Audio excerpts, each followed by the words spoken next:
Welcome, and thank you for joining for another whiskey review. Today, we're going to take a look at the Glen Soctia 28-year-old, vintage 1991, part of the Blackadder Statement Series, single cask, limited edition. Dustin, comes in at 57.8% ABV, your bottle, fun box, very practical, and when you open it up, it's like a little presentation. We've done a few Blackadders, or I don't know if we've done a meal on channel. We've had a few, but one or two. Maybe you did the one that the peated one. Yeah, maybe. Peat Reek. I imagine this is the statement part of it, right? I would assume so. Yeah. Yeah, a nice little box. And this give it a little shake, Mike. Oh yeah, the Blackadder. They always have the sediment little pieces in there that you can see. I love that. That's right. We have done a couple of Blackadders. We did the Isla cask, and man, that thing it just had wood chips in it, and you knew. Yeah. If you got sick, that was probably from the wood chips. From what I've heard, I'm pretty sure that's an additive they actually put in the whiskey, unfortunately. I'm sure. Although that said, I've had straight from the barrel whiskey that had a pretty similar look. Although, I mean, if every single bottle looks like that, I can't believe there's that much sediment. They range. I remember I got a bunch of those 10-year-old Isla casks. I've seen some where they're pretty thin. Yeah, it was thin. I mean, but I tell you what, I love the chips. It just looks good. It makes the presentation. If you're a whiskey geek, you're gonna geek out over having those little wood chips in there, man. Like you just For sure. Like it is such a cool thing. I gave this to someone and they said, "Oh, does that make it bad?" I'm like, "That makes it good." That's a sign of quality. I'm taking the one with more chips in it. I don't want more chips in mine. All right, so Glen Soctia, the other Campbelltown. I love the label on that too, by the way. I got it wet like I do all the time. I know you like to destroy my labels. Every label, not just yours. I destroy mine too, and everyone else's. I don't pay attention to your labels. I only pay attention to mine. I picked this up for my birthday, like in 2020 or 2021. So, is this natural color? I'm guessing. Oh yeah, I'm pretty sure natural color, non-chill filtered. The only thing is the wood chips are probably additive. All right. And given this is a sherry butt, I would expect it to be much darker if they were going to color it. That is a full, rich cask strength smell. Yeah. It reminds me a little bit of the Victoriana at first. But more refined. Yeah, like with the fruits, you know what I mean? Yeah. Glen Scotia is a really fruity distillate. It is. But this is dense old fruit. Yeah. I actually recently got a hold of a sample set of Glen Scotia that accidentally got sent to me. They weren't intended for me. So I've got to try a couple of different ones. And I mean, every one of them is just this really uniquely fruity distillate. It is fruity, but this is a not dirty, woody fruitiness. Yeah, 28 years in a sherry boat definitely adds some wood. Mm-hmm. There's a smokiness here too. I mean, this is not peated to my knowledge, but there's like a wood smoke.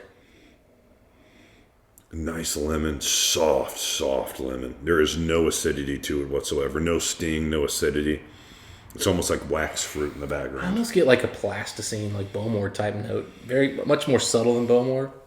But I do get that just slightly here. Vanilla and lemon cream. Light baker's chocolate. You're right about cinnamon, if you said that. No. Not there's cinnamon. Mm-hmm. Yeah, the vanilla's there. I would never have picked that out if you hadn't said it. But yeah, it's like after, or maybe it's white chocolate. It's with that, like this really, really soft, warm, nice lemon note. Yeah, I mean, I agree with the lemon note, but I would not have, again, called that out. It's almost like a lemon the Matrix made. Like I never had a lemon, so it didn't get like the full experience of it. But it's made a mess with the little over swirling here, which you're not supposed to do. And I've definitely agitated the whiskey and brought out a lot of flavor, actually, and this one came off quite well. I didn't bring out ethanol. I brought out just a really rich, dense fruitiness. It's almost like a waxy, plain crayon note to it. Good call on the waxiness. This is very waxy. Like, this is maybe more waxy than a Klein Leash even. I found this whiskey from the start very waxy. I can't remember the last time we had this, but it's been over a year. Yeah, it's been a while. I brought this when I first got the bottle, and I may have brought it up one time after that. We've had it once or twice, yeah. For sure once, I think twice. I think I brought it up twice, we just never got to reviewing it. You can see I've been nursing this thing, man. I mean, that is definitely one that it's been open at least 2.5 years, probably 3.5. The chocolates are coming up now. Yeah, really nice. It is a milk chocolate. No bitterness to it at all. I'm thinking like baker's chocolate with vanilla, like giving it the sweetness, maybe. Or it could be like a powdered chocolate. It's a dry chocolate. Although I don't know, man, it could be a chocolate cream filling in a pie. There's different types of chocolate in here. That vanilla really is coming through now for me too. Sunshine, citrus fruits. Like a beautiful late spring day. Pear, apple. A little bit of blood orange. Nice wisp of wood smoke on the mid palate and finish. Spices, a lot of them. Pepper, sea salt, Bunch of black pepper. brine, lemon custard, Are you picking vanilla. up a cooling mint on it?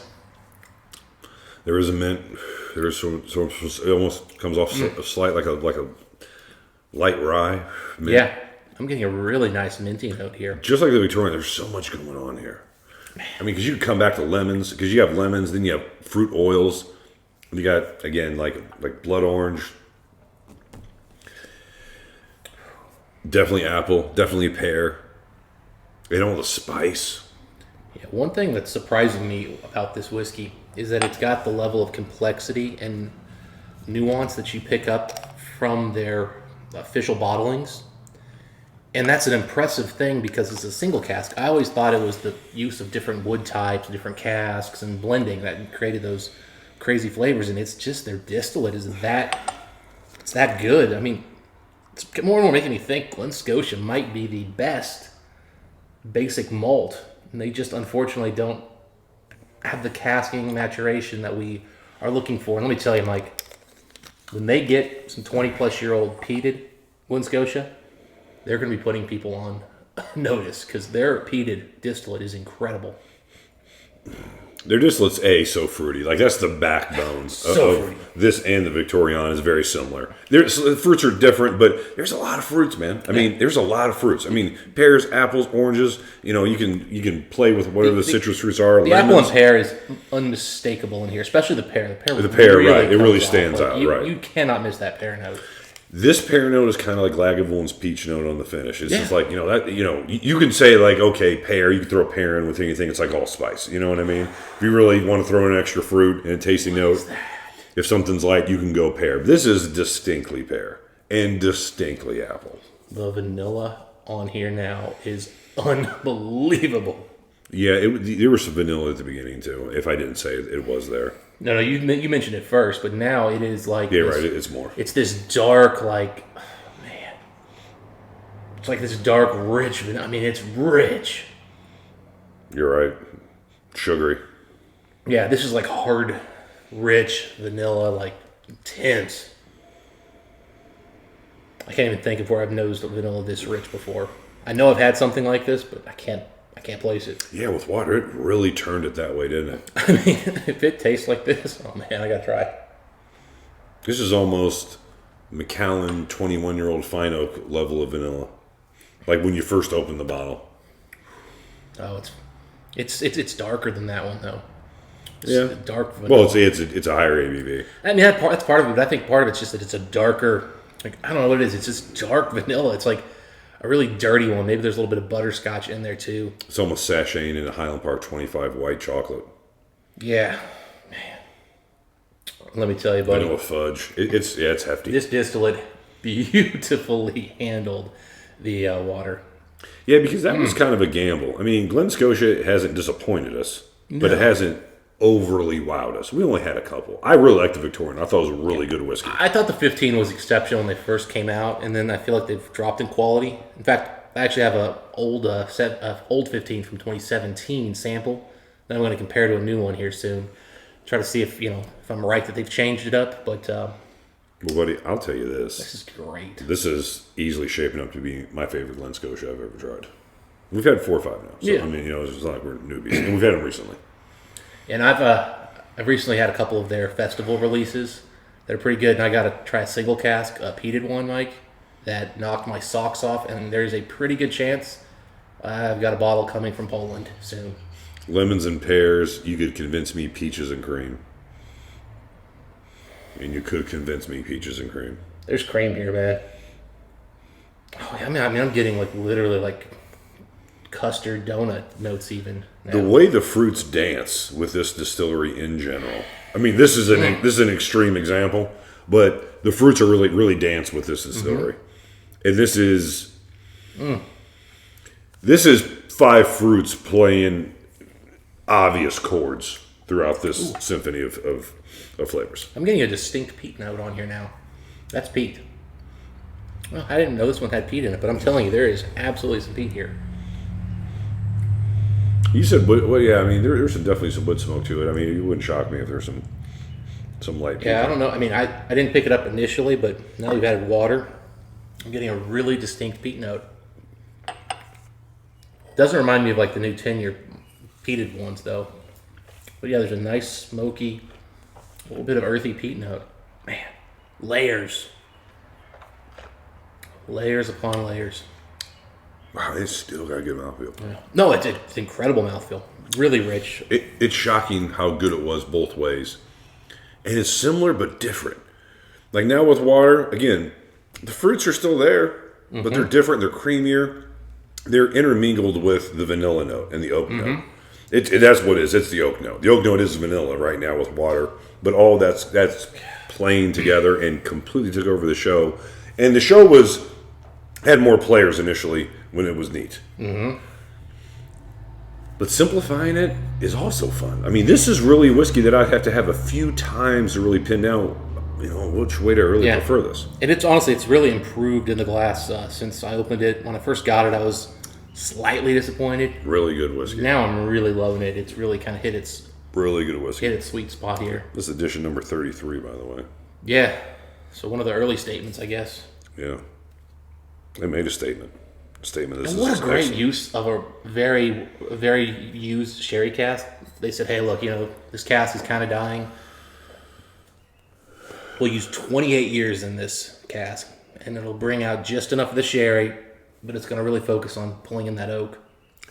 I forget about the milk chocolate note, but it's still there. Yeah. Great whiskey. All right, whiskey score time, Dustin. Allow me to go first. Right ahead. You've had more of a chance at this than I have. But I've been very impressed with this. Both with water and neat, it was a really fun experience, both on the nose and on the palate. That's not easy to do. 28 years, you have high expectations. It's a distillery that's proven itself to be competent at the very least, and solid maturation overall, especially in the sherry cask. I'm going to go 91 out of this. I think this is an excellent whiskey overall. My enjoyment level is about that at 91. I mean, I really enjoy this whiskey. I'm not overall a huge lover of the super fruity, scotches. And this is very fruity. Man, but this isn't fruit that's done artificially. These are well-rounded, very well-developed fruits. And they come off a little bit older than the tin Victoriano, which makes sense based on his age statement. But, this is about as well done as a super fruity whiskey, scotch, has been, in a long time for me. Yeah, well, those black spices coming on top of the sweetness gives this balance. That slight hint of smoke and peat note that I got there gives it balance. So much complexity with this. Really complex whiskey. And that's what makes this work. And honestly, I mean, the alcohol's even got a little bit of a bite still at 28 years old. And again, that's playing into balancing out that super fruitiness. Mike, I was going to give it a 90, and then when we added water, it gave me the same level of enjoyment. And to me, that bumped it up to that 91 because I was going back and forth with 90, 91. And I said, it's 91 because it works. So I'm super pleased with this. I really need to buy more of these Blackadder statements in the future because we haven't had one that wasn't good. Blackadder does such a good job when you give them age and give them time. And you know what? I remember I passed on a Springbank at one point for the Blackadder series because I thought it was a crazy price. Should have bought it. 2 years later, I'm paying that for the regular 25s. But man, what a well-constructed, well-put-together whiskey. Just excellent stuff. And Again, I know it's marketing, but I absolutely love the chips. That's a marketing play I get behind. I know it's marketing, but yeah, at least it's marketing to us people who actually enjoy and love whiskey instead of marketing with fake color and pomp and circumstance that's not necessary. Anything's going to turn off an average, a novice whiskey buyer. Because I have shown people that 10-year-old. Mm-hmm. And they're like, I don't want that. That's got to be bad. It's got a piece of the casket. No problem, man. Okay. You want this Blanton's? Anyway, those are our thoughts on the whiskey. If you guys had a chance to try this one, let us know what you guys think. We are super impressed. This is probably as impressed with the whiskey as I've ever been. Yeah, I can't believe this is holding up as well as it has. We've had some hitters today. Yeah, dynamite whiskey. Absolute dynamite whiskey. If you guys had a chance to try this one, let us know what you guys think. Dustin, until next time, we wish the folks happy raw drinking. We'll see you then. Chips.